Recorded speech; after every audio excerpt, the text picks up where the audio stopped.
ఇదిగో నా సహోదరి, నీ ప్రియ కుమార్తెని చేతులకు అప్పగిస్తున్నాను.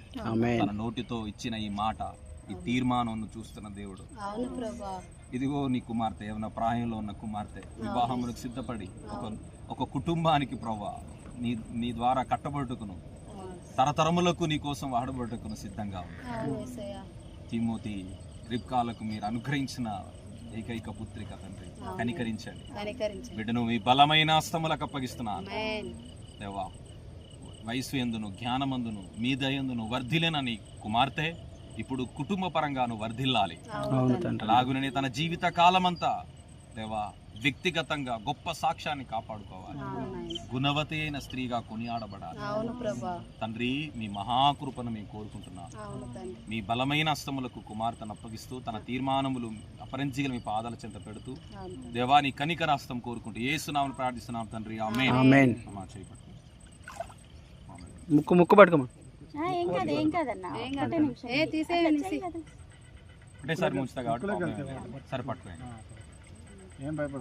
తండ్రి, కుమార, పరిశుద్ధాత్మ నామములో బాప్టిజం ఇచ్చి ప్రైజ్ లార్డ్, హల్లెలూయా. యేసు చాలును చాలును, యేసు చాలును చాలును, ఏ సమయమైనా ఏ స్థితికైనా నా జీవితములో యేసు చాలును. ఏ సమయమైనా ఏ స్థితికైనా నా జీవితముకు యేసు చాలును. పరమా జీవము నాకు నివ్వా, తిరిగి లేచెను నాతో నుండా.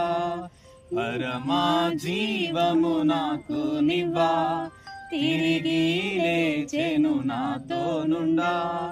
నిరంతరము నన్ను నడిపించును, మరల వచ్చి యేసుకొని పోవును. నిరంతరము నన్ను నడిపించును, మరల వచ్చి యేసుకొని పోవును. గొప్ప దేవా, నీకు స్తోత్రాలు.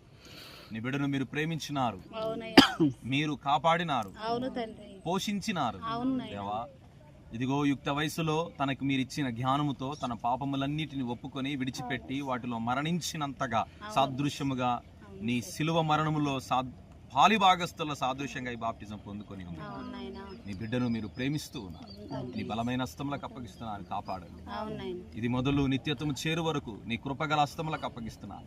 శోధనలోను, శ్రమలోను, బాధలోను, దుఃఖములోను, ఉపద్రవములోను నీ ప్రేమ తనని ఎడబాయదని ఎరిగి నిన్ను హత్తుకొని విశ్వాసమందు స్థిరులై నిరీక్షణ యందు సంతోషించుచు శ్రమయందు ఓర్పు కలిగినదై ప్రార్థనయందు పట్టుదల